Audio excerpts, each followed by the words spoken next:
Ang mabuting balita ng Panginoon ayon kay San Mateo. Papuri sa iyo, Panginoon. Noong panahong iyon, sinabi ni Jesus sa mga tao,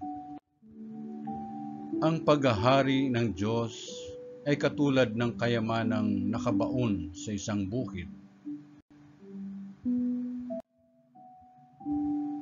Nahukay ito ng isang tao at tinabunan ulit. Sa laki ng tuwa, siya ay humayo at ipinagbili ang lahat ng ari-arian niya at binili ang bukid na iyon. Gayon din naman, ang paghahari ng Diyos ay katulad nito. May isang mangangalakal na naghahanap ng mamahaling perlas. Nang makakita ng isang perlas na napakahalaga, siya'y humayo at ipinagbili ang lahat ng kanyang ari-arian at binili iyon. Ang mabuting balita ng Panginoon.